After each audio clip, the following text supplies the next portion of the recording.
Hello students, welcome to Bong mystery. আজ থেকে তোমাদের একটা নতুন লেকচার সিরিজ শুরু হচ্ছে। সিরিজটার নাম হচ্ছে র্যাঙ্ক বুস্টার সিরিজ। এই সিরিজে কি থাকবে, তোমাদের যত রকমের কম্পিটিটিভ এক্সাম যেমন জেই, নিট, জেনপা বা অন্যান্য স্টেট লেভেলের যে সকল কম্পিটিটিভ এক্সাম রয়েছে, সেই সকল কম্পিটিটিভ এক্সামকে টার্গেট করে কিছু কোশ্চেন আমি বাছাই করে নিয়ে এসেছি এবং ওই কোশ্চেন তার সঙ্গে সলিউশন, তার সঙ্গে ওই রিলেটেড যে সকল কনসেপ্টগুলো রয়েছে সেগুলো আমি এই সকল ভিডিওতে ডিসকাস করব। কোশ্চেন যেগুলো রয়েছে সেই সব কোশ্চেনের পিডিএফ তোমরা আমার বং মিস্ট্রির যে অফিসিয়াল টেলিগ্রাম চ্যানেল রয়েছে, বং মিস্ট্রি এন্ট্রান্স বলে যে চ্যানেলটা রয়েছে, ওখানে তোমরা অ্যাড হয়ে যাও। ওইখানে আমি দিয়ে দেবো কোশ্চেনগুলো। না হলে তোমাদের যখন আমি সলিউশন করাবো, বোর্ডেও দেওয়া থাকবে, সেখান থেকেও তোমরা দেখে নিতে পারো। তোমাদের আরেকবার বলে দিই, এই সকল কোশ্চেনগুলো কিন্তু সব ধরনের কম্পিটিটিভ এক্সামের জন্য খুব গুরুত্বপূর্ণ। এই টাইপের কোশ্চেনগুলো তুমি যদি সলভ করে যাও তাহলে এই রিলেটেড জিনিসগুলোই পরীক্ষায় আসে জেনারেলি। আর তোমাদের আগে আমি প্রত্যেকটা চ্যাপ্টারে কোন কোন টপিকগুলো ইম্পর্ট্যান্ট কম্পিটিটিভ এক্সামের রেসপেক্টে, সেই সকল ইম্পর্ট্যান্ট টপিকগুলোর সাজেশান আমি কিন্তু তোমাদের আপলোড করে দিয়ে দিয়েছি। না দেখে থাকলে প্লেলিস্টে ভিজিট করে দেখতে পারো, না হলে আমি এই ভিডিওর শেষে এন্ড স্ক্রিনে আমি অ্যাড করে দেবো, ওখান থেকে দেখে নিতে পারবে। ওই সকল টপিককে আমি টার্গেট করে কিছু কোশ্চেনের সেট বানিয়েছি, ওইগুলোই সলিউশন করানো হবে, ঠিক আছে? এগুলোর পার্ট আসবে, পার্ট 1, পার্ট 2, পার্ট 3 হ্যাশট্যাগ করে দেওয়া থাকবে, দেখবে তোমরা থাম্বনেইলে দেখতে পাবে #1, #2 করে। যা যা পার্ট আসবে সব কিন্তু ওই প্লেলিস্টের ভেতরেই থাকবে, সুতরাং চিন্তা করার দরকার নেই। না হলে যদি খুঁজে না পাও, Bong Mystery rank booster series search করবে বা rank booster series Bong Mystery search করবে, চলে আসবে আই থিঙ্ক, ঠিক আছে? ওকে, তাহলে আর দেরি না করে তোমাদের র্যাঙ্ক বুস্টার সিরিজ শুরু করছি। অবশ্যই ভালো করে মন দিয়ে দেখবে এবং অবশ্যই খাতায় নোট ডাউন করবে। না খাতায় নোট ডাউন করলে ওর্থলেস, মানে তোমার কোনো ইমপ্রুভমেন্ট ঘটবে না। আর এই সকল প্রবলেম যেগুলো করাবো, ওই রিলেটেড প্রবলেম যেগুলো তোমাদের বইতে রয়েছে, প্রিভিয়াস ইয়ার রয়েছে, সেগুলোও তোমরা অ্যাট দ্য সেম টাইম করে ফেলবে। আই থিঙ্ক তোমাদের অনেক হেল্প হবে, ঠিক আছে? তাহলে চলো শুরু করা যাক আজকের ক্লাসটা। ওকে, র্যাঙ্ক বুস্টার সিরিজে তোমাদের এটা ফার্স্ট ক্লাস, ঠিক আছে? ফার্স্ট ক্লাসে মোটামুটি আমরা অ্যাটমিক স্ট্রাকচার থেকে শুরু করছি। এই যে কোয়েশ্চেনটা দেখছো, এখানে সব টোটাল 10টা কোয়েশ্চেন কালেক্ট করা হয়েছে। এই 10টা খুবই ইম্পর্ট্যান্ট কোয়েশ্চেন। এই কোয়েশ্চেনটা তোমরা এখানে দেখতে পেয়ে যাবে, তার সঙ্গে সঙ্গে তোমরা দেখে দেখে করতে পারো। না হলে তোমাদের বং মিস্ট্রি এন্ট্রান্স যে গ্রুপটা রয়েছে, টেলিগ্রাম চ্যানেলটা রয়েছে, ওখানে তোমরা এর ছবিটা পেয়ে যাবে, ওখান থেকে তোমরা ডাউনলোড করে নিতে পারো, ঠিক আছে? বং মিস্ট্রি স্পেস এন্ট্রান্স সার্চ করবে এবং টেলিগ্রামে পেয়ে যাবে। তাহলে কোশ্চেন অ্যান্সার শুরু করছি। আমি আগেও বলেছি তোমাদের যে এই কোশ্চেনগুলো সলভ করার আগে তোমরা একবার টপিকটা ভালো করে পড়ে নেবে। টপিকটা ভালো করে পড়ে নিলে এই জিনিসগুলো বুঝতে পারবে। যদি না পড়ে থাকো, একবার পড়ে এসো, দিয়ে একবার এই সলিউশনটা দেখবে, বুঝতে পারলে? আর অবশ্যই নোট ডাউন করে নেবে যে ফর্মুলাগুলো আমি করাবো, ঠিক আছে? তাহলে ফার্স্ট যে কোয়েশ্চেনটা রয়েছে দেখো, যে 4D, 5P, 5F এবং 6P অরবিটালগুলিকে শক্তির হ্রাসমান ক্রম অনুযায়ী সাজাও। তাহলে তোমাকে বেসিক্যালি এখানে কয়েকটা উপকক্ষ দেওয়া রয়েছে, অরবিটাল বলা হয়েছে, বাট এগুলো হচ্ছে সাব অরবিটাল উপকক্ষ। তো কি কি দেওয়া রয়েছে দেখো, 4D, 5P, 5F আর রয়েছে 6P। তো এইটা কি দিয়ে আমরা সাজাই বলো তো? তোমরা পাউলি নয়, আব্বাউ প্রিন্সিপালের কাছে এটা পড়েছো। এই যে অরবিটালগুলোতে তোমরা জানো যে যখন ইলেকট্রন প্রবেশ করে উপকক্ষগুলিতে, কিভাবে ইলেকট্রন প্রবেশ করে? প্রথমে হচ্ছে সর্বনিম্ন শক্তি স্তরে ইলেকট্রন প্রবেশ করে, তারপরে সর্বোচ্চ ধীরে ধীরে বাড়তে থাকে। তাহলে আগে জানতে হবে তোমাকে এই যে অরবিটালগুলো দেওয়া রয়েছে বা সাব অরবিটালগুলো দেওয়া রয়েছে, এদের মধ্যে কার এনার্জি বেশি, কার এনার্জি কম। যার এনার্জি কম তাতে আগে ইলেকট্রন ঢোকে। তো পরীক্ষায় এরকমভাবেও ঘুরিয়ে কোশ্চেন করতে পারে। এরকম এনার্জি অর্ডার না দিয়ে তোমাকে বলতে পারে যে এদের মধ্যে কোথায় ইলেকট্রন আগে প্রবেশ করবে, বা বলবে যে কিভাবে ইলেকট্রনগুলো কোন কোন অরবিটালে ধীরে ধীরে প্রবেশ করবে, ঠিক আছে? আমি সলিউশনটা করে দিলে বুঝতে পারবে। তাহলে দেখো, এইটা যে করা হয় না, এইটা একটা পার্টিকুলার ফর্মুলেশন রয়েছে যাকে বলা হচ্ছে N+L রুল। জিনিসটাকে বলা হচ্ছে N+L রুল, ঠিক আছে? তো N+L রুলটা কি বেসিক্যালি বলা হয়েছে এখানে, তোমরা নিশ্চয়ই জানো, যারা না জানো একটু দেখে নাও, মানে ভুলে গেছো হয়তো। N হচ্ছে প্রিন্সিপাল কোয়ান্টাম নাম্বার বা মুখ্য কোয়ান্টাম সংখ্যা, L হচ্ছে গৌণ কোয়ান্টাম সংখ্যা বা অ্যাজিমুথাল কোয়ান্টাম নাম্বার। তো বেসিক্যালি এই এন প্লাস এল পার্টিকুলার কোনো সাব অরবিটালের ক্ষেত্রে, যার ক্ষেত্রে হচ্ছে এই এন প্লাস এল এর ভ্যালুটা কম হবে তার এনার্জিটা কম হবে, যার এন প্লাস এল এর ভ্যালুটা বেশি হবে তার ক্ষেত্রে এনার্জিটা বেশি হবে। ইলেকট্রন তাহলে যেখানে এন প্লাস এল এর ভ্যালু কম সেখানে আগে ইলেকট্রন ঢুকবে, তারপরে যেখানে এন প্লাস এল এর ভ্যালুটা বেশি তারপরে সেখানে ইলেকট্রন ঢুকবে। ঠিক আছে, তাহলে প্রত্যেকের ক্ষেত্রে তোমাকে এন প্লাস এল এই ভ্যালুটা ক্যালকুলেট করতে হবে। তাহলে তোমরা জানো এটা যে ফার্স্টে যেই নাম্বারটা থাকে সেটা এন এর ভ্যালু, আর ডি তো তোমরা জানো এসপিডিএফ করে। আরেকবার বলে দিচ্ছি, এসপিডিএফ এইসব উপকক্ষের ক্ষেত্রে বা সাব অরবিটালের ক্ষেত্রে, এর ক্ষেত্রে এল এর ভ্যালু হচ্ছে 0, এর ক্ষেত্রে 1, এর ক্ষেত্রে 2, এর ক্ষেত্রে হচ্ছে 3। ঠিক আছে, তাহলে এখানে 4 রয়েছে, এন এর ভ্যালু 4 প্লাস, তাহলে ডি এর জন্য কি হবে গো, ডি এর জন্য 2 হবে, মানে এখানে হচ্ছে 4 2 6। এর ক্ষেত্রে কত হবে 5 প্লাস পি এর জন্য কত বসবে 1, তাহলে এর ক্ষেত্রেও 6। এর ক্ষেত্রে কত হবে 5 প্লাস এফ এর জন্য কত বসাবো 3 বসাবো, তাহলে 5 3 8, আর 6 পির ক্ষেত্রে 6 প্লাস পি এর জন্য কত বসাবো 1 বসাবো, তাহলে এর ক্ষেত্রে 7। তাহলে দেখো দুজনের ক্ষেত্রে 6 এন প্লাস এল এর ভ্যালু, আর একটার ক্ষেত্রে 8, আর একটার ক্ষেত্রে 7। অবভিয়াসলি এই দুটোর মধ্যে যে কোনো একটা হচ্ছে লোয়ার এনার্জিতে রয়েছে, আর এইটা তারপরে হচ্ছে এইটা। তাহলে ইলেকট্রন এই দুটোর মধ্যে যে কোনোটিতে আগে একটিতে ইলেকট্রন প্রবেশ করবে, তারপরে এখানে। ঠিক, এবার সমস্যা হচ্ছে স্যার এইখানে তো দুজনের ভ্যালু এন প্লাস এল এর ভ্যালু 6, তাহলে এদের মধ্যে কোথায় আবার ইলেকট্রন প্রবেশ করবে আগে, মানে এনার্জি ভ্যালু কার ক্ষেত্রে কম, এইটা একটু বলুন, তাই না? তো এইটা একটা সমস্যা। তো এর ক্ষেত্রে তোমাকে মনে রাখতে হবে শুধুমাত্র এন প্লাস এল যখন ইকুয়াল হয়ে যাবে, এন প্লাস এল এর ভ্যালু যখনই ইকুয়াল হয়ে যাবে তার আগে কিন্তু এটা অ্যাপ্লাই করবে না। তখন দেখবে এই এন এর ভ্যালুটা কার কম, এন এর ভ্যালু যেখানে কম সেটার হচ্ছে এনার্জিও কম হবে, তাহলে তার ক্ষেত্রেও এনার্জি কম হবে, মনে থাকবে। তাহলে দেখো এক্ষেত্রে এন প্লাস এল এর ভ্যালু 6, এরও 6, দুজনের সমান হয়ে গেছে এন প্লাস এল। তাহলে এখন দেখতে হবে কি গো, এন এর ভ্যালু দেখতে হবে, এন এর ভ্যালু এর ক্ষেত্রে হচ্ছে 4, এর ক্ষেত্রে এন এর ভ্যালু 5, তাহলে এর ক্ষেত্রে এন এর ভ্যালু কম, তাই আগে ইলেকট্রন এই অরবিটালে ঢুকবে, তারপরে এইটা, তারপরে এইটা, তারপরে এইটা। ঠিক আছে, তোমরা নিজেদের মতো করে অর্ডারটা সাজিয়ে নাও, ভেরি ইম্পর্টেন্ট, খুব ইম্পর্টেন্ট। আমি এখানে ইম্পর্টেন্ট কোশ্চেনগুলোই সলভ করাচ্ছি। পরীক্ষার জন্য ডিফারেন্ট ওয়েতে এই কোশ্চেনটাকে ঘুরিয়ে ফিরে কোশ্চেন করতে পারে। এনার্জি অর্ডার আমি বললাম, এনার্জি অর্ডার বুঝতে পেরেছো, যেখানে আগে ঢুকছে সেখানকার এনার্জি হচ্ছে সবচেয়ে কম, তারপর ধীরে ধীরে বাড়ছে। ঠিক, তাহলে এইরকম এনার্জি অর্ডারও দিতে পারে, নাহলে বলতে পারে ইলেকট্রন কোথায় আগে ঢুকবে। ঠিক আছে, তো তোমাকে এই জিনিসটা খেয়াল রাখতে হবে। আর একটা জিনিস তোমরা মাথায় রাখবে, দুটো সিনারিও রয়েছে, সেটা হচ্ছে ল্যান্থানাইটস এবং অ্যাক্টিনাইটসের ক্ষেত্রে, মানে সিরিয়াম থেকে লুটেশিয়াম, তো থোরিয়াম থেকে অ্যাক্টিনামের ক্ষেত্রেও সেম কেস। তাহলে থোরিয়াম থেকে তোমার এখানে হচ্ছে ল্যান্থানাইটের ক্ষেত্রে সিরিয়াম থেকে লুটেশিয়াম, ওখানে হচ্ছে অ্যাক্টিনামের ক্ষেত্রে থোরিয়াম থেকে লরেন্সিয়াম, তাই তো? তো ওদের ক্ষেত্রে কি হয়, এই এন প্লাস এল রুলের ব্যতিক্রম ঘটে, তোমরা বইতে একটু দেখে নেবে, আমি সময় চলে যাবে বলে আমি এখানে ডিসকাস করছি না। ওর ক্ষেত্রে দেখবে এন প্লাস এল রুলের ব্যতিক্রম ঘটে, যেখানে ইলেকট্রন ঢোকার কথা অর্থাৎ সেখানে দেখবে 4f রয়েছে আর হচ্ছে 3d, প্রবাবলি 5d আর হচ্ছে 4f রয়েছে, 5d আর 4f, 5d আর তার আগে রয়েছে 4f, আর এটা হচ্ছে 6s, এইরকম করে। ঠিক আছে, আর এখানে মানে জেনন থাকে, হ্যাঁ এইরকম প্রবাবলি। তো এখানে এন প্লাস এল এর ভ্যালু দেখবে কার ক্ষেত্রে বেশি কার কম। তাহলে দেখো এর ক্ষেত্রে 4, আর এফ এর জন্য কত বসবে গো 3 বসবে, আর এর ক্ষেত্রে 5, আর ডির জন্য কত বসবে 2। তাহলে দেখো 4 3 7, এর ক্ষেত্রেও এখানেও 5 2 7, তাহলে দুজনের ক্ষেত্রে সমান। কিন্তু এদের ক্ষেত্রে দেখো, এর ক্ষেত্রে যেহেতু এন এর ভ্যালু কম, তাই এখানে ইলেকট্রন আগে ঢোকা উচিত ছিল, তাহলে প্রথম ইলেকট্রনটা এখানেও ঢোকা উচিত ছিল, কিন্তু অ্যাকচুয়ালি এরকম জিনিসটা হয় না, আগে ইলেকট্রন এখানে ঢোকে। ঠিক আছে, তো এন প্লাস এল রুলের এখানে একটা ব্যতিক্রম কেস, তো এই জিনিসটা একটু খেয়াল রাখতে হবে তোমাদের।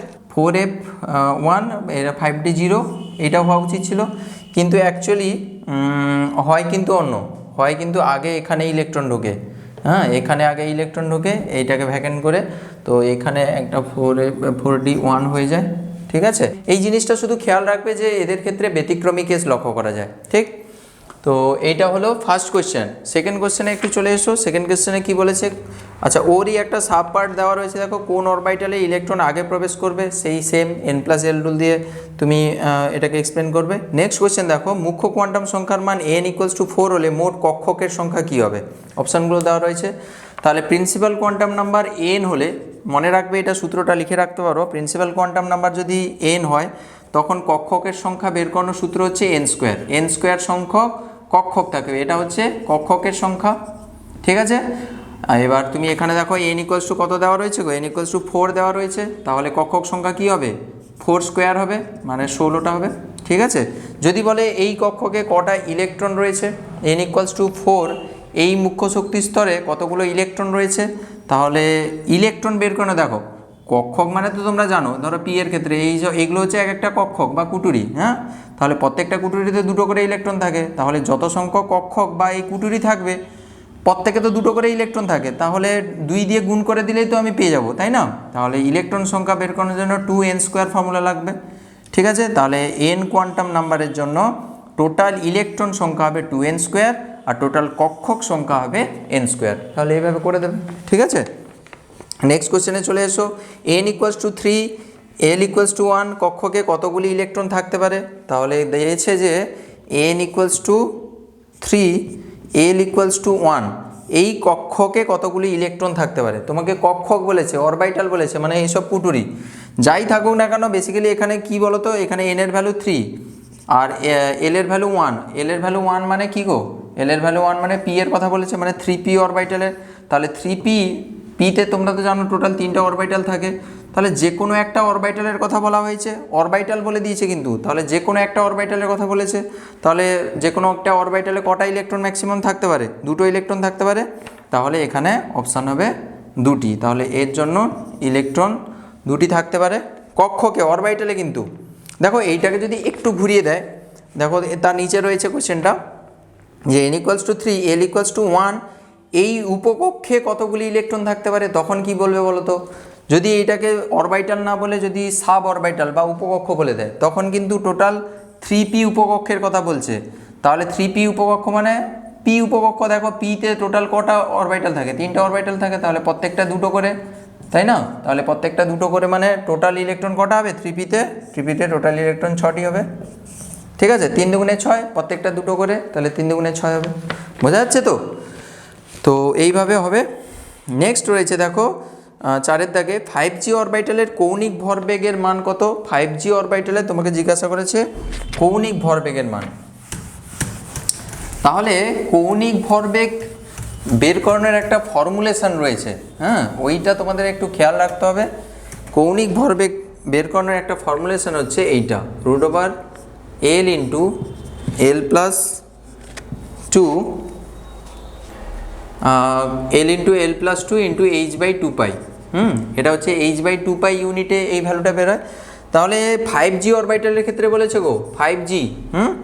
তাহলে কৌণিক ভরবেগ বের করেছে, তাহলে তুমি আগে বলো যে এই g এর জন্য l এর ভ্যালুটা কত হবে, l কত হবে। তাহলে এখানে বলেছি s p d f, তারপরে g রয়েছে, g এর জন্য তাহলে l এর ভ্যালু কত হবে গো, 0 1 2 3, তাহলে এর ক্ষেত্রে 4 হবে। তাহলে এখানে জাস্ট 4 বসিয়ে দাও, তাহলে 4 × 4 + 2 h/2π। এবার তোমার কি কি অপশান থাকবে সেই অপশানের সঙ্গে ম্যাচ করাবে। অনেক সময় এই ইউনিটে দেওয়া থাকতে পারে, মানে এইরকম করে দেওয়া থাকবে 4 2 6, 6 4 24, √24 h/2π, এরকম করে এই h/2π ইউনিটে অনেক সময় দেওয়া থাকে। যা দেওয়া থাকলে তুমি অপশানগুলো দেখে নেবে, সেইভাবেই তুমি করবে। নেক্সট কোশ্চেনটা দেখো, 5g অরবিটালে রেডিয়াল নোড বা স্ফেরিক্যাল নোড বা অরীয় পর্ব এর সংখ্যা কত। তোমাকে জিজ্ঞাসা করেছে 5g অরবিটালের স্ফেরিক্যাল নোডের সংখ্যা বা রেডিয়াল নোডের সংখ্যা। এই যে টার্মগুলো রয়েছে না, এই যে রেডিয়াল নোড বলছে, স্ফেরিক্যাল নোড বলছে, এগুলো সবই কিন্তু একই কথা। স্ফেরিক্যাল নোড যা, রেডিয়াল নোড যা, অরীয় পর্ব তা। ঠিক আছে, এই নামগুলো খেয়াল রাখবে, ভীষণ কনফিউজিং। তোমার পরীক্ষায় রেডিয়াল নোড দিয়ে বলতে পারে, কখনো কখনো স্ফেরিক্যাল নোডও বলতে পারে, ঠিক আছে, কখনো অরীয় পর্ব বলতে পারে। তো নামগুলো সম্বন্ধে একটু কনসিয়াস থাকবে। তাহলে তোমাকে জিজ্ঞাসা করেছে রেডিয়াল নোড, তার পরের কোশ্চেনে আবার দিয়েছে দেখো অ্যাঙ্গুলার নোডের সংখ্যাও কত দিয়েছে। তাহলে তোমাদের সূত্রটা জানতে হবে, সূত্রটা যদি জানো তাহলে কিন্তু কোনো প্রবলেম হবে না। তাহলে নোড বের করানোর সূত্র হচ্ছে, তাহলে আগে বলি রেডিয়াল নোডের ক্ষেত্রে রেডিয়াল নোডের সংখ্যা হচ্ছে radial node equals to n minus L minus one, ঠিক আছে। আর অ্যাঙ্গুলার নোড তোমাদের বাংলাগুলো আমি লিখছি না, তোমরা একটু লিখে যদি চাও তো লিখে নেবে, কোশ্চেনে রয়েছে দেখতে পাচ্ছ। এটার সংখ্যা হচ্ছে এল। আর টোটাল নোড সংখ্যা কী হবে, এই দুজনকে যোগ করে দাও, দিলে তাহলে কত আসবে গো, n মাইনাস ওয়ান আসবে। এটা হচ্ছে টোটাল নোডের সংখ্যা, ঠিক। তাহলে তোমাকে এখানে কার ক্ষেত্রে বের করতে বলেছে গো, 5Gর ক্ষেত্রে রেডিয়াল আর অ্যাঙ্গুলার নোড বের করতে বলেছে। তাহলে বলো রেডিয়াল কি হবে, আর ফর রেডিয়াল। তাহলে রেডিয়াল নোড, তাহলে এখানে n এর ভ্যালু হচ্ছে n ইকুয়ালস টু কত 5 আর l ইকুয়ালস টু কত 4, g এর জন্য 4। তাহলে এবার বসিয়ে দাও রেডিয়াল নোড কটা হবে n এর জায়গায়, তাহলে n minus L minus one মানে 5 মাইনাস 4 মাইনাস 1, তাহলে 0, ঠিক আছে। অর্থাৎ এক্ষেত্রে কোনো নোড থাকবে না, রেডিয়াল নোড কোনো থাকবে না। আচ্ছা, অ্যাঙ্গুলার নোডের ফর্মুলেশন কী ছিল, অ্যাঙ্গুলার, এ ফর অ্যাঙ্গুলার। তাহলে অ্যাঙ্গুলার নোড এল, তাহলে এখানে এল এর ভ্যালু কত গো 4, তাহলে এখানে অ্যাঙ্গুলার নোডের সংখ্যা হচ্ছে 4, ঠিক আছে। আর টোটাল নোড যদি বলে তাহলে দুজনকে যোগ করে দাও, তাহলে টোটাল 4ই হবে, ঠিক আছে। তো এইভাবে কোশ্চেন আসে পরীক্ষায়, ভীষণ ইম্পর্টেন্ট কোশ্চেন পরীক্ষায় আসে। এই ফর্মুলাটা মুখস্থ করে নেবে, নোট ডাউন করে মুখস্থ করে নেবে। নেক্সট কোশ্চেন দেখো, জি উপকক্ষের কক্ষক সংখ্যা কত এবং এই উপকক্ষের সর্বাধিক ইলেকট্রন ধারণ ক্ষমতা কত। তাহলে বলেছে যে জি উপকক্ষ এর কক্ষক সংখ্যা কত।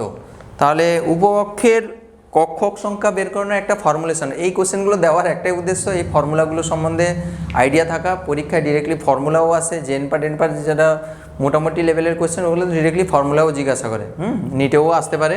উপকক্ষ থেকে কক্ষক বের করানোর একটা ফর্মুলেশন রয়েছে, সেটা হচ্ছে এই ফর্মুলাটা জানতে হবে 12+1। এইটা হচ্ছে উপকক্ষ থেকে কক্ষক নির্ণয় করার। তাহলে এখানে জি এর জন্য এল এর ভ্যালু কত গো, এল ইকুয়ালস টু এখানে হচ্ছে 4। তাহলে 4 যদি হয় তাহলে এখানে বসিয়ে দাও 2 গুণিতক 4 প্লাস 1, তাহলে 4 2 8 9। তাহলে এর কক্ষক সংখ্যা কটা হবে, 9টা হবে, তাই না। তো সর্বাধিক ইলেকট্রন সংখ্যা যদি বলে, দেখো এতগুলো যদি কক্ষক থাকে, মানে এইসব পুটুরিগুলো যদি 9টা থাকে, তাহলে প্রত্যেকটা 2টো করে ইলেকট্রন থাকে, তাহলে নিশ্চয়ই ফর্মুলেশন কী হবে, টোটাল এইটা হচ্ছে কক্ষক সংখ্যা, তাহলে 2 গুণ করে দিলে তাহলে ততগুলো ইলেকট্রন থাকতে পারে। তাহলে ইলেকট্রন সংখ্যা হবে 2 × 12+1, এই সংখ্যক ইলেকট্রন থাকবে, তাই না। তাহলে এর সঙ্গে একটা 2 গুণ করে দাও, তাহলে 9 × 2, তাহলে 9 × 2 মানে হচ্ছে 18টা ইলেকট্রন থাকবে এখানে, ঠিক আছে না।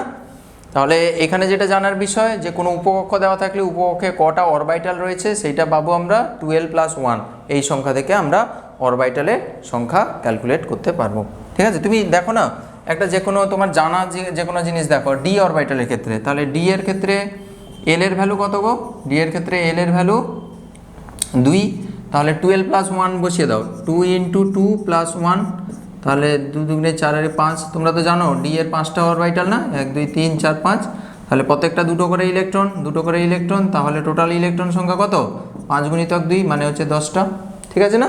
তাহলে এইভাবে আমরা অরবাইটাল সংখ্যা, এবং তোমাকে এইরকম অড একটা অরবাইটাল দিয়ে দিতে পারে, ঠিক আছে, অড একটা উপকক্ষ দিয়ে দিতে পারে। তো সেখান থেকে তোমাকে বলতে পারে অরবাইটালে মানে এখানে অরবাইটাল সংখ্যা কত, ইলেকট্রন সংখ্যা কত, এইভাবে দিতে পারে। সো তুমি যদি ফর্মুলা জেনে থাকো, নো প্রবলেম, তাই না। নেক্সট কোশ্চেনে চলে এসো। নেক্সট কোশ্চেন হচ্ছে 5 থেকে, পরমাণুতে উপস্থিত কোনো ইলেকট্রনের কোন কোয়ান্টাম সেটটি সঠিক। ভেরি ইম্পর্ট্যান্ট, এ তো পরীক্ষায় সবসময় আসে এই কোশ্চেনগুলো, এই যে সেট দিয়ে না, এইটা সবসময়ের জন্য পরীক্ষা আসে, খুবই ইম্পর্ট্যান্ট, ভেরি ভেরি ইম্পর্ট্যান্ট। তো তোমরা ভালো করে একটু করে রাখবে এই জিনিসটা, ঠিক আছে। দেখো কিভাবে করছি, এই যে সেট দিয়ে কোশ্চেনগুলো ভীষণ ইম্পর্ট্যান্ট, যে কোনো কম্পিটিটিভ এক্সামে, নিটেও আসে এগুলো, জেনপাতে তো আসতেই পারে, তো একটু কেয়ারফুল থাকবে। তাহলে দেখো এখানে সেটগুলো দেওয়া থাকবে এইভাবে, দিয়ে জিজ্ঞাসা করবে কোনটা সঠিক কোনটা বেঠিক। ফার্স্টে দেখো রয়েছে n = 3, আচ্ছা n = 3, l = 2। আমি ডিরেক্টলি অ্যান্সার করছি, তোমরা কোশ্চেন ওখানে দেখতে পাচ্ছ। n = 3 এর জন্য l এর কী কী ভ্যালু হতে পারে তোমরা জানো, n এর ভ্যালু n = থ্রি এর জন্য এল এর ভ্যালু 0 থেকে শুরু হবে কত দূর পর্যন্ত, এন এর যা ভ্যালু তার আগে শেষ হয়ে যাবে, তাহলে 0 1 2 অবধি থাকবে, তার একটা আগে পর্যন্ত থাকবে। আচ্ছা এখানে এল এর ভ্যালু কী দেওয়া রয়েছে, 2 দেওয়া রয়েছে, খুব ভালো। আচ্ছা এম এর ভ্যালু কী হবে, তাহলে এই যে 2 এল এর ভ্যালুর জন্য এম এর কী কী ভ্যালু থাকতে পারে, তোমরা যদি না রিভাইজ করে থাকো তাহলে হয়তো নাও বুঝতে পারো। প্রত্যেকটা এল এর ভ্যালুর জন্য এম এর ভ্যালু হয় -l থেকে শুরু করে +l অবধি যাবে ইনক্লুডিং 0। তাহলে এল ইকুয়ালস টু তোমাদের কোশ্চেনে 2 দেওয়া রয়েছে, তাহলে এম এর ভ্যালু শুরু হবে -2 থেকে শুরু হবে, -2 -1 0 +1 +2, ঠিক আছে না? তাহলে টোটাল এই 5টা হবে তোমার এম এর ভ্যালু। এবার এখানে কি অপশান দেওয়া রয়েছে, এম এর ভ্যালু +1 দেওয়া রয়েছে, গুড, এটাও মিলে গেছে। আর এস এর ভ্যালু দেখো, এস এর ভ্যালু দেওয়া রয়েছে 1 দেওয়া রয়েছে। আচ্ছা তোমরা তো জানো যে এস এর ভ্যালু কখনোর জন্য 1 হয় না, এস এর ভ্যালু হয় +1/2 হবে, না হলে -1/2 হবে। আমি করে করে দেখালাম, কিন্তু তুমি যখনই অপশানে দেখবে এস ইকুয়ালস টু 1, ট্রিকটা খেয়াল রাখবে, এজ ইকুয়ালস টু কখনো যদি 1 থাকে বা অন্য কোনো সংখ্যা থাকে, যদি হাফ থাকে +1/2 বা -1/2 থাকে, এগুলো হলে ঠিক আছে। এই দুটো ছাড়া যাই এস এর ভ্যালু থাকবে না, তুমি সেইটা রং স্টেটমেন্ট বলবে, মানে সেই অপশানটা কখনোই ঠিক হবে না। দুটো জিনিস শিখিয়ে দিচ্ছি, এন এর ভ্যালু তোমরা জানো কখনো 0 হবে না, তাহলে এই সব কেসে এন ইকুয়ালস টু 0 এটা কখনোই হবে না, কারণ প্রিন্সিপাল কোয়ান্টাম নাম্বার কখনোই 0 হয় না। আর এস এর ভ্যালু কখনো এই +1/2 আর -1/2 ছাড়া যাই হোক না কেন সেই সেটটা কখনো হবে না, ঠিক আছে, মনে থাকবে। তাহলে ফার্স্ট অপশান হবে না। সেকেন্ড অপশানে এন ইকুয়ালস টু 0 দেওয়া রয়েছে, এই যে বলেছি এন ইকুয়ালস টু 0 হলে হবে না, তাহলে ওই সেটটাও বাদ চলে গেল। সি এর অপশানটা দেখো, এন ইকুয়ালস টু কী দেওয়া রয়েছে, এন ইকুয়ালস টু 5 রয়েছে। আচ্ছা এন ইকুয়ালস টু 5 এর জন্য এল এর কী কী ভ্যালু থাকতে পারে, তার 0 থেকে শুরু হবে, 0 1 2 3 4 অবধি যাবে, এর থেকে একটা কম অবধি যাবে। এখানে দেওয়া রয়েছে কত, এল ইকুয়ালস টু 0, হ্যাঁ এর ভেতরে রয়েছে। আচ্ছা এম ইকুয়ালস টু 0 দিয়েছে, হ্যাঁ ঠিকই, এল ইকুয়ালস টু 0 এর জন্য এম এর 0 ভ্যালুই হবে। আচ্ছা এস ইকুয়ালস টু -1/2 দেওয়া রয়েছে, তাহলে এইটা একটা সঠিক অপশান বলে মনে হচ্ছে, তাই না? M equals to 0, S equals to +1/2 রয়েছে, সরি এস ইকুয়ালস টু +1/2 রয়েছে। সি এর অপশান করছি তাই তো, হ্যাঁ সিটা, এন ইকুয়ালস টু 5 হলে এল এর ভ্যালু হবে 0 1 2 3 4। আচ্ছা এল ইকুয়ালস টু 0 দেওয়া রয়েছে তোমার, তাহলে এল ইকুয়ালস টু 0 এর জন্য এম এর কী কী ভ্যালু থাকতে পারে, একটাই ভ্যালু থাকবে, 0ই হবে, আর এস এর ভ্যালু +1/2 -1/2 যে কোনো একটা, ঠিকই আছে। তাহলে এই অপশানটা মনে হচ্ছে ঠিক। আচ্ছা তারপরের অপশানটাও একবার দেখে নিই, তারপরের অপশানটা রয়েছে N equals to 1, okay, N equals to 1 এর জন্য এল এর কী ভ্যালু হবে গো, 0 হবে, কারণ 0 থেকে শুরু হয়ে এন এর একটা আগে শেষ হয়ে যাবে, তাহলে 1 তো হবে না, তাহলে 0ই থাকবে। আচ্ছা এখানে এল ইকুয়ালস টু 0 দেওয়া রয়েছে, এম ইকুয়ালস টু কত হবে, 0 হবে, তাই না? এল ইকুয়ালস টু 0 এর জন্য এম এর ভ্যালু হয় -l থেকে শুরু করে +l অবধি ইনক্লুডিং 0, তাহলে এখানে এম এর ভ্যালু 0, ঠিকই আছে। আচ্ছা এস এর ভ্যালু কত দেওয়া রয়েছে, এস এর ভ্যালু দেওয়া রয়েছে -1/2, তাহলে এই অপশানটাও ঠিক, তাহলে সি আর ডি দুটো অপশানই ঠিক দেওয়া রয়েছে এখানে, ঠিক আছে, দুটো অপশানই ঠিক। তো এই টাইপের যে প্রবলেমগুলো ভীষণ ভীষণ ভীষণ ইম্পর্ট্যান্ট, পরীক্ষার জন্য রেডি থাকো, যে কোনো কম্পিটিটিভ এক্সামে এগুলো খুব ইম্পর্ট্যান্ট, ঠিক আছে। নেক্সট কোশ্চেনে চলে আসো, N equals to 3, N equals to 3, okay, N equals to 3, L equals to 1, M equals to 0। এই কোয়ান্টাম সংখ্যা বিশিষ্ট কক্ষকের সর্বাধিক ইলেকট্রন সংখ্যা হলো, এই কক্ষক বলে দিয়েছে মানে না সবসময় দুটো ইলেকট্রনই হবে, এইটা খেয়াল রাখবে। তাহলে এটা বেসিক্যালি আমি একটু বলে দিই লজিকটা, এন ইকুয়ালস টু 3 মানে 3 principal quantum, L equals to 1 মানে কোন কক্ষের কথা, কোন উপকক্ষের কথা বলছে, পি এর কথা বলছে, তাহলে 3p এর কথা বলছে। এম ইকুয়ালস টু 0 মানে জানো তোমরা পি এর 3টা লোব হয়, তাহলে কি কি হতে পারে, -1 0 +1, তাহলে তাদের মধ্যে একটা ভ্যালু দেওয়া রয়েছে 0, মানে এইটা তুমি ধরতে পারো এই মাঝখানে অরবিটালের কথা বলেছে। তাহলে যে কোনো একটা অরবিটালে দেখো স্পেসিফিক করে দিয়েছে, মানে যে কোনো একটা অরবিটালের কথা বলছে, তাহলে যে কোনো একটা অরবিটালে দুটো ইলেকট্রন ম্যাক্সিমাম থাকে। তোমাদের ট্রিক হিসাবে বলছি, যদি কখনো বলে যে এই কোয়ান্টাম নাম্বার বিশিষ্ট অরবিটালে বা কক্ষকে ইলেকট্রন সংখ্যা কত, কক্ষকে যখনই বলবে ইলেকট্রন সংখ্যা সবসময় 2 করবে। যদি বলতো এই উপকক্ষে ইলেকট্রন সংখ্যা, না এটা তখন দেওয়া যাবে না, এম এর ভ্যালু যেন না থাকে, এম এর ভ্যালু 0 করে দেওয়া মানে একটা স্পেসিফিক অরবিটালকে বলছে, আমার কথাটা বুঝতে পারছো তো, এম এর ভ্যালু 0 বলে দিচ্ছে মানে একটা স্পেসিফিক অরবিটালকে বলে দিচ্ছে। এটা যদি না দেওয়া থাকতো তাহলে তোমাকে বোঝাতো 3p উপকক্ষের কথা। যদি বলতো যে এই কোয়ান্টাম সংখ্যা বিশিষ্ট উপকক্ষে কতগুলো ইলেকট্রন থাকতে পারে, তুমি তখন বলবে 6টা ইলেকট্রন, কারণ 3টা অরবিটাল, 3টাতে দুটো দুটো করে, তাহলে টোটাল 6টা ইলেকট্রন থাকতে পারে। বুঝতে পেরেছো? একটু খেয়াল রাখবে এই জিনিসটা। ওকে, তাহলে 6-এর দাগের অপশানটা হবে 2।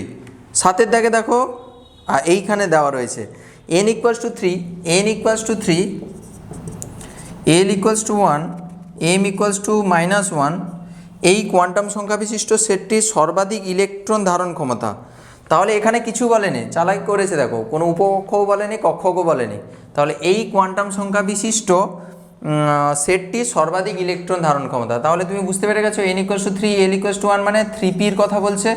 m এর ভ্যালু স্পেসিফাই করে দিয়েছে, m এর ভ্যালু -1, মানে যে কোনো একটা অরবিটাল, যদি এই অরবিটাল ধরি, এই অরবিটালের কথা বলছে, কটা ইলেকট্রন থাকবে? 2টো ইলেকট্রন থাকবে, কখনোই 6টা ইলেকট্রন করবে না। তোমাকে m এর ভ্যালু যখনই দিয়ে দেবে তুমি সবসময় 2টো ইলেকট্রনে চলে যাবে, কারণ একটা স্পেসিফিক কক্ষকের কথা বলবে তখন।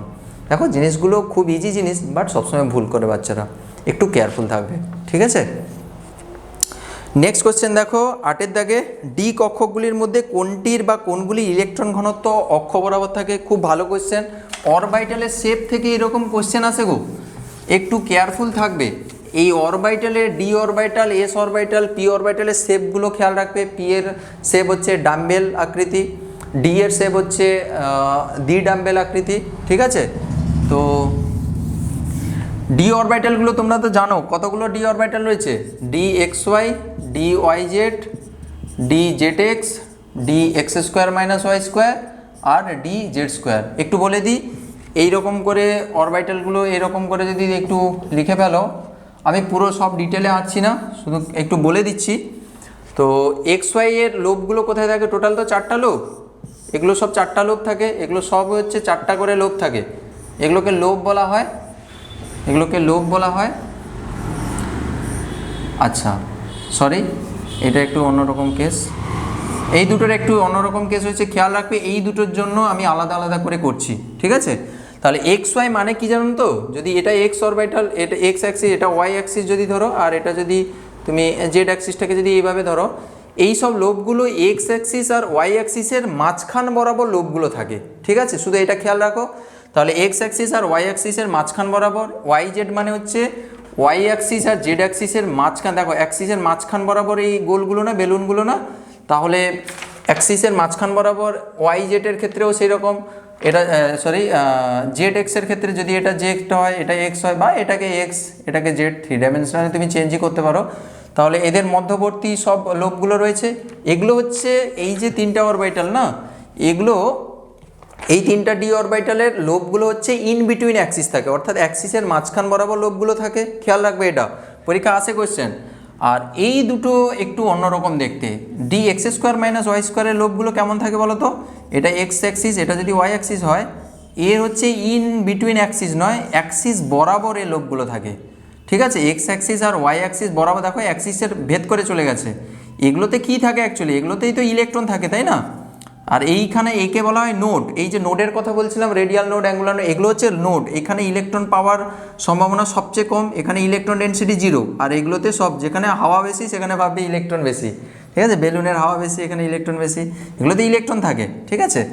তাহলে এক্স স্কোয়ার মাইনাস ওয়াই স্কোয়ারের লোবগুলো হচ্ছে অ্যাক্সিস বরাবর, আর এর ক্ষেত্রেও সেই রকম অ্যাক্সিস বরাবর, তবে জেড স্কোয়ারের ক্ষেত্রে, তবে এর ক্ষেত্রে একটু স্পেশাল ব্যাপার রয়েছে, সেটা হচ্ছে এর লোবটা শুধুমাত্র জেড অ্যাক্সিস বরাবর থাকে, ঠিক আছে? এটা জেড অ্যাক্সিস এক্স, এটা হচ্ছে ওয়াই, তো এর লোবগুলো সবসময় হচ্ছে জেড অ্যাক্সিস বরাবর থাকে, এইটা খেয়াল রাখতে হবে। দেখো সবার 4টা করে লোব, 1 2 3 4, 1 2 3 4, 4টা করে লোব, কিন্তু জেড স্কোয়ারের হচ্ছে 2টো লোব থাকে, এইটাও পরীক্ষায় কোশ্চেন আসতে পারে, তাহলে পুরো সাবধান থাকবে। এগুলো হচ্ছে ইন বিটুইন অ্যাক্সিস, এগুলো এই দুটো হচ্ছে অ্যালং দ্য অ্যাক্সিস, অর্থাৎ অ্যাক্সিস বরাবর লোবগুলো থাকে। এই 4টার হচ্ছে তোমার 4টা লোব থাকে, এইটার হচ্ছে 2টো লোব থাকে।